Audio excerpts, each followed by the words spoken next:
All right, strap yourselves in for this one, folks. We've got a mountain of listener submissions on kinetic engineering, interviews, articles, you name it. Seems like everyone's fascinated by their journey. I mean, they started with mopeds and now they're making electric vehicle parts. Yeah, it's a pretty wild ride through automotive history, that's for sure. Especially for a company so deeply rooted in India's transportation scene. Right. We've got this in-depth interview with the current CEO, Ajinkya Firodia. And get this, he actually started on Wall Street before taking over the family business. Talk about a career change. No kidding. Plus, we've got this article that really digs into Kinetic's history, and it focuses a lot on Ajinkya's leadership. So we're going deep on kinetic engineering today, from those iconic Luna mopeds to their current role in the EV revolution. You ready to dive in? Absolutely, let's go. What I find really interesting is how Kinetic's story is so intertwined with India's economic development. They really emerged at a pivotal time, when personal transportation was kind of limited. Yeah, you're talking about the 1970s, right? When most people were either biking or dreaming of owning a scooter. Exactly. The scooters were like this aspirational thing, but for so many people, they were just completely out of reach. And Kinetic, they saw this gap, this huge unmet need in the market. And that's where the Luna comes in. It wasn't fancy or anything, but it was reliable, easy to fix, and sipped fuel. Perfect for those crazy Indian streets. And don't underestimate the societal impact. The Luna became more than just transport. It was a symbol of progress, like upward mobility. And who could forget that tagline, Chal Mary Luna? Oh yeah, that was everywhere. But Kinetic, they didn't just stop there.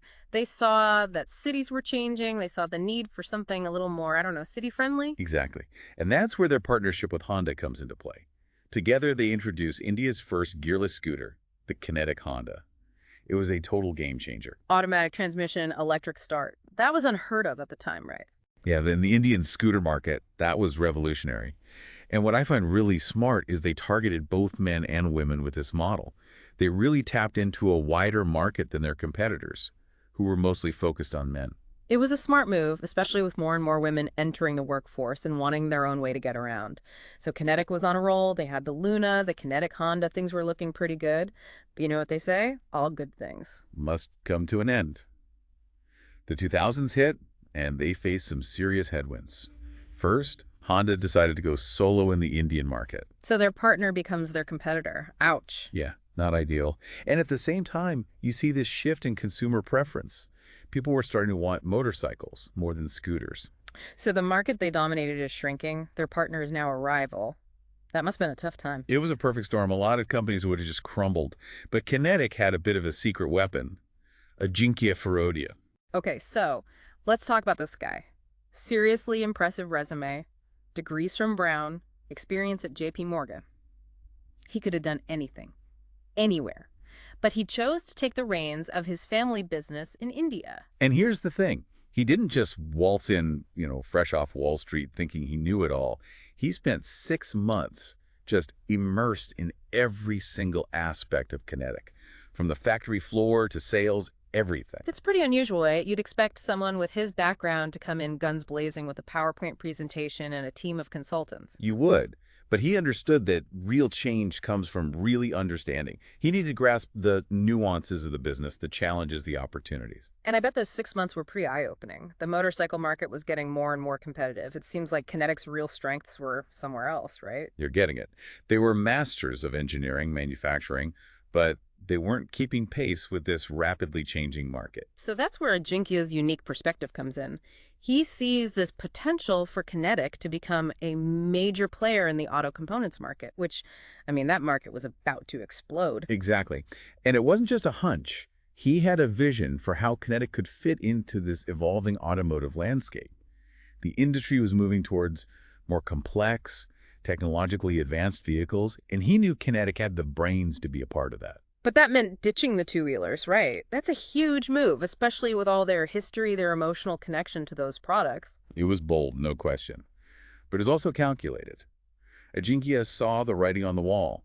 Clinging to the past would only lead to decline. Kinetic's survival depended on embracing a new future. And that future was auto components. So instead of building the whole vehicle, they'd focus on supplying those critical parts to other manufacturers in a completely different game. It was, but it played to their strengths. He sells off their stake in the Mahindra two-wheeler joint venture, and boom, they're officially out of the motorcycle and scooter game. Symbolic, right? Like closing a chapter. But also, a little scary, no? Shifting a 40-year-old company like that. It was a massive undertaking. We're not just talking new products, we're talking an overhaul of their processes, technology, even their mindset. And let's be real, not everyone was thrilled about this. I can imagine. Employees who spent their whole careers building mopeds are suddenly asked to make gearboxes. That's a culture shock, for sure. It was massive undertaking, and we'll dig into how they tackled that right after the break. Welcome back. So I think it's time to dig into that human side of Kinetic's transformation. We were talking about that before the break. Yeah, you're right. It wasn't just a matter of swapping out equipment. It was a total change of who they were as a company. Exactly. You have people who have worked for decades building Luna mopeds, and suddenly they're in this world of high-tech gearboxes and engine components. That's a steep learning curve. It's like asking a baker to suddenly start building rockets. Did Ajinkya just expect everyone to adapt that quickly? He knew it would be tough, especially for those longtime employees who had such a connection to the old Kinetic. But get this, instead of forcing change, he actually leaned into the expertise of those long-tenured employees. What do you mean, how? Think about it. Who understands quality manufacturing better than the people who built the Luna, a moped known for its toughness? Ajinkya recognized these weren't just workers. They were a source of knowledge about building durable, reliable products. He saw their existing skills as a foundation for this new Kinetic. Yeah, exactly. He invested in tons of training programs, but he also created an environment where those veteran employees could mentor newer recruits, passing on their knowledge and building a culture of quality that wasn't tied to one specific product. Pretty smart, huh? It's not just about retraining, it's about respecting the company's legacy while preparing for the future. And that approach wasn't limited to the factory. He did the same thing in sales, marketing. The team that knew how to sell the Luna to everyday people could now use those skills to market these high-tech parts to clients worldwide. So he turned what could have been resistance into a huge asset, bringing the old Kinetic into this new chapter. That's some real leadership right there. Absolutely. Yeah. But let's not forget, he was also facing those practical challenges of learning completely new technical skills. This wasn't just tweaking a process, this was entering a whole new world of engineering. Yeah, we talked about forging earlier, and that's pretty hardcore compared to assembling mopeds. No kidding.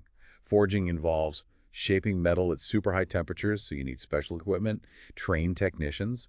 They had to invest in state-of-the-art forging presses. Some could apply thousands of tons of pressure and then train people to use these machines. That must have been a huge investment, both money and time. What kind of forging did they focus on? They really zeroed in on hot forging, which is how you get these complex shapes for gears, crankshafts. It's not just brute force.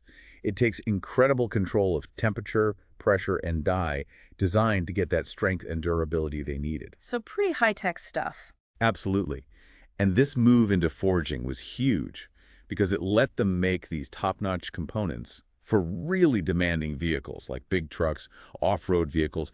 It showed the world that they could supply parts for companies that had incredibly high standards. Okay, so they had the skills, the workforce, but how did they convince these global companies to trust them with these critical components? Those companies can choose suppliers from anywhere. That's where their obsession with quality and reliability really paid off.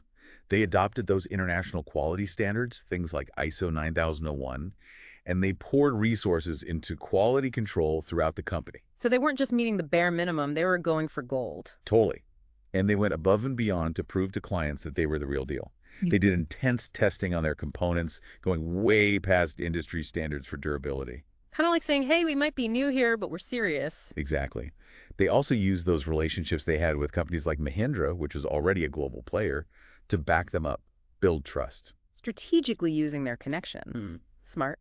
And they weren't afraid to start small, taking on those smaller projects to show what they could do before trying for those big, complex contracts. Building a reputation, a portfolio of successes. Makes sense. Right. And we can't forget about Ajinkya's international experience.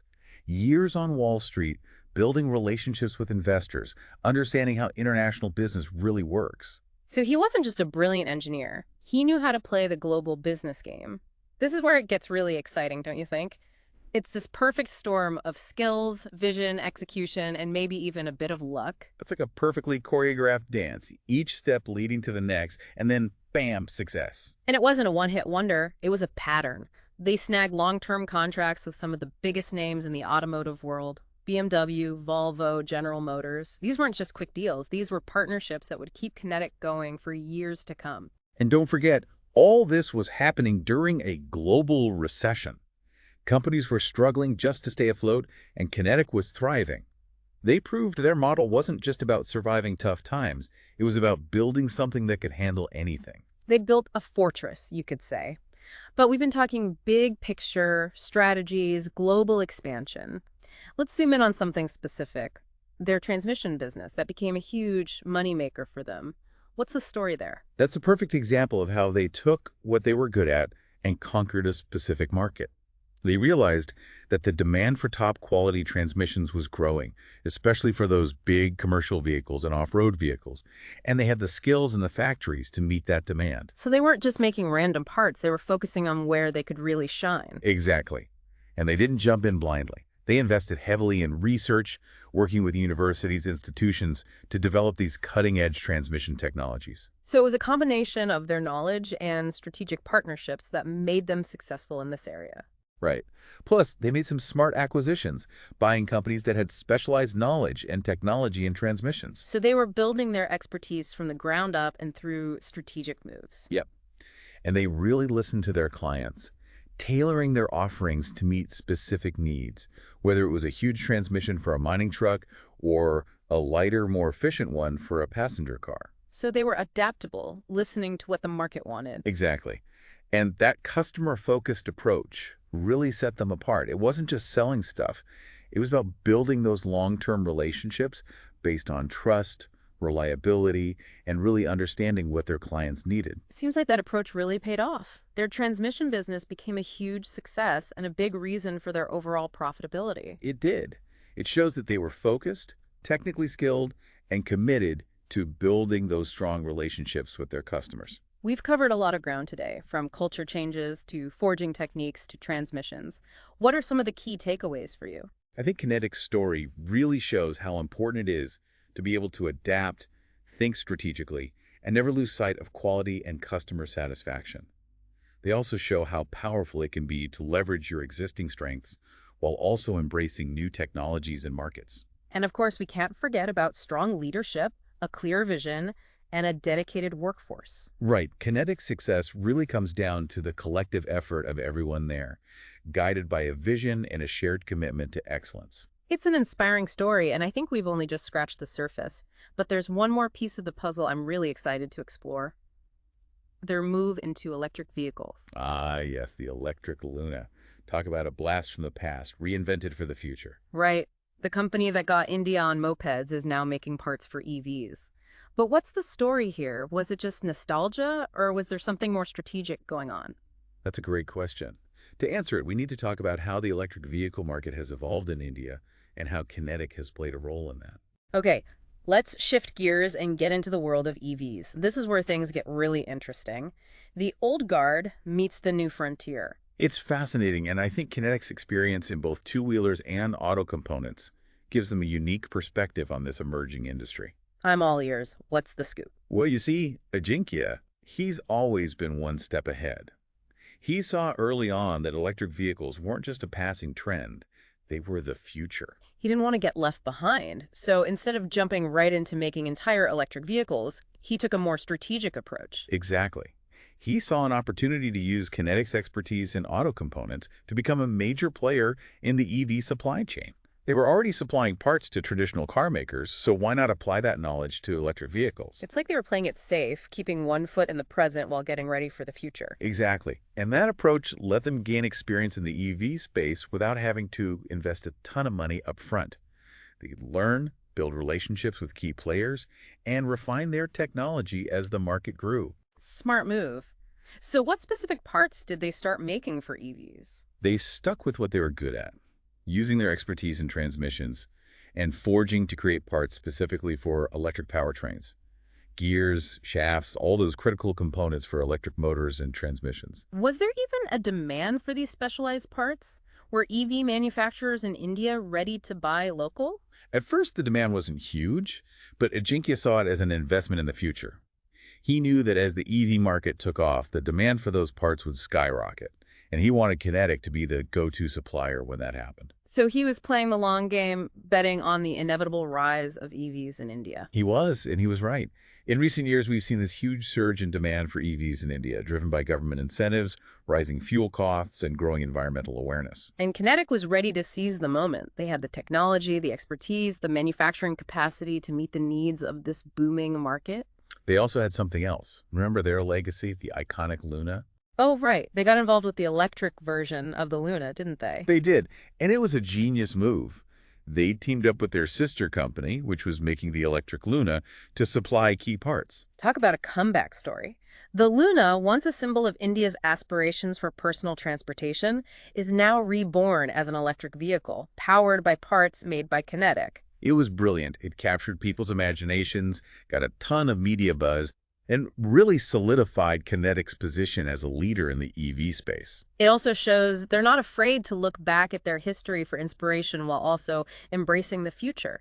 They're honoring their roots while building a business that's ready for whatever comes next. It's a powerful combination, honoring their roots while building a future-proof business. But let's not get too caught up in the sentimentality. What about the bottom line? Did this move into EVs actually make them money? Absolutely. Investing in EV components has really paid off. Their transmission business, which includes parts for EVs, has grown significantly in recent years, adding significantly to their overall profits. So they're not just riding the EV wave, they're making money from it. Exactly. And they're in a great position to continue succeeding as the EV market keeps growing. They've got a proven track record, a solid reputation, and they really understand the industry. And they're not slowing down. They're still investing in research, exploring new technologies, and expanding what they offer to meet the changing needs of the EV market. They're also creating strong partnerships with other important players in the EV world, like battery manufacturers, charging infrastructure providers, and software developers. So they're not just supplying parts, they're becoming a bigger part of the whole EV ecosystem. Exactly. They want to be the one-stop shop for EV manufacturers, providing not just components, but also expertise, innovation, and a commitment to long-term partnerships. Wow, what a journey. From simple mopeds to high-tech EV parts, kinetic engineering has really come a long way. It's a story about transformation, resilience, and innovation. They've met challenges head-on, adapted to the changing market, and come out on top in a rapidly evolving industry. And they've done it all while staying true to their core values: quality, customer focus, and a commitment to their employees and their community. It's a story that can inspire any business, no matter how big or small or what industry they're in. It shows that with vision, determination, and a willingness to change, you can achieve anything. I think you've captured it perfectly. Kinetic engineering is a shining example of Indian ingenuity, entrepreneurship, and resilience. They've not only made a name for themselves in the global auto industry, but they've also shown the world what you can accomplish when you combine traditional values with a forward-thinking approach. And their story's just getting started. As the automotive industry keeps changing, I'm sure kinetic engineering will keep playing a big role in shaping the future of mobility. I have to say, this deep dive into kinetic engineering has been an amazing ride. We've covered so much ground, from their humble beginnings to their global ambitions, from their technical innovations to their people-centric approach. It's been fascinating, and I think we've all learned some valuable lessons about what it takes to build a successful and sustainable business in today's world. To our listeners, we hope you've enjoyed this journey as much as we have. Keep exploring, keep questioning, and never stop learning. And remember, the future belongs to those who are brave enough to embrace change, to innovate, and to create something truly extraordinary. That's all for this deep dive. Until next time, keep diving. All right, let's jump back into Kinetic's electric vehicle story. We were talking about how they've kind of come full circle, from those early mopeds to now making parts for EVs. Yeah, it's a neat narrative, but it's more than just that. Remember how we talked about Ajinkya's knack for seeing where the industry was headed? Right, he always seemed to be one step ahead. So this move into electric vehicles, was that another one of his smart moves? Oh, absolutely. He recognized pretty early on that electric vehicles weren't just some fad, they were the future. But in India, things were moving slowly. The infrastructure wasn't quite there, and people weren't really adopting them that quickly. So instead of diving headfirst into making entire electric vehicles, he went for a more strategic approach. Exactly. He saw a chance to use Kinetic's expertise in auto components to become a big player in the electric vehicle supply chain. They were already making parts for traditional car makers, so why not do the same for It EVs? makes sense, kind of like playing it safe, keeping one foot in the present while getting ready for the future. Exactly. And that approach let them get some experience in the EV space without having to put in a ton of money up front. They could learn the ropes, build relationships with the right people, and refine their technology as the market grew. Smart.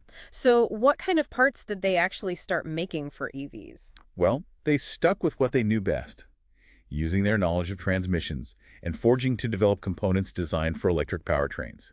They started making gears, shafts, all those crucial parts for electric motors and transmissions. And was there even a demand for those specialized parts? Were EV manufacturers in India ready to start buying local? At the beginning, the demand wasn't huge, but Ajinkya, he saw it as an investment. He knew that as the EV market took off, the demand for those parts would go through the roof. And he wanted Kinetic to be the company everyone turned to when that happened. So he was playing the long game, betting on the future of EVs in India. He was, and he was right. In recent years, we've seen this huge surge in demand for EVs in India. The government's giving incentives, fuel prices are rising, and people are more aware of the environment. And Kinetic was ready. They had the technology, the know-how, and the ability to produce enough to meet the needs of this growing market. They also had a bit of a secret weapon. You remember their legacy, the Luna. Oh, yeah. Didn't they get involved with the electric version of the Luna? They did, and it was a brilliant move. They partnered with their sister company, the one making the electric Luna, to supply key components. Talk about a comeback story. The Luna, a symbol of India's dreams of getting around on their own, is now back as an electric vehicle with parts made by Kinetic. Yeah, it was a stroke of genius. It got people talking, created a lot of media attention, and really cemented Kinetic's position as a leader in the EV space. It also shows that they can look back at their history and find inspiration while still embracing the future. They're honoring where they came from while also building a business that's ready for anything. It's a powerful combination, honoring their past, but with their eyes on the future. But sentimentality aside, let's talk numbers. Did this move into electric vehicles actually pay off financially? Oh, for sure. Investing in EV components has been a big win for them. Their transmission business, which now includes parts for EVs, has been growing like crazy in recent years, boosting their overall profits. So they're not just riding the EV wave, they're making some serious money from it. You got it. And they're in a great position to keep succeeding as the EV market keeps growing. They have a proven track record, a good reputation, and they really know what they're doing. And they're not slowing down. They're still investing in research, looking at new technologies, and expanding their product line to keep up with the changing EV market. They're also building strong relationships with other big names in the EV world, battery makers, charging station companies, software developers, you name it. So they're not just making parts, they're becoming a crucial part of the whole EV ecosystem. That's the idea.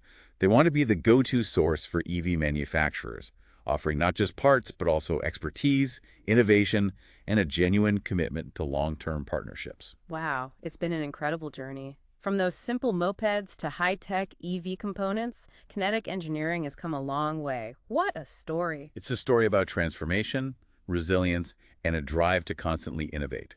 They've faced challenges, adapted to the ever-changing market, and emerged as a leader in this exciting and rapidly evolving industry. And they've managed to do all of that while staying true to their core values, quality, customer focus, and a commitment to their employees and their community. It's a story that can inspire any business, big or small. It shows that with a clear vision, determination, and a willingness to embrace change, amazing things are possible. I think you've summed it up perfectly. Kinetic engineering is a fantastic example of Indian ingenuity and resilience. They've not only carved out a place for themselves in the global automotive scene, but also shown the world what's possible when you combine your values with a forward-thinking approach. And they're just getting started.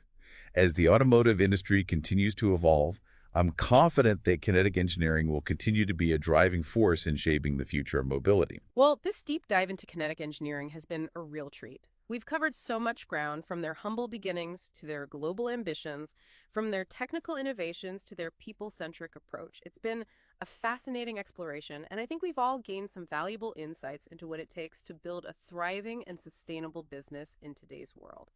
And to our listeners, we hope you've enjoyed this journey as much as we have. Remember to keep exploring, keep questioning, and never stop learning. The future belongs to those who are bold enough to embrace change, innovate, and create something truly extraordinary. That's all for this deep dive into kinetic engineering. Until next time, keep diving. So, that was today's episode of my Side Hustle Weekend podcast. For everyone listening, if you're ready to take action on what you learned today, here's where you can find more resources. First, head over to sidehustleweekend.com.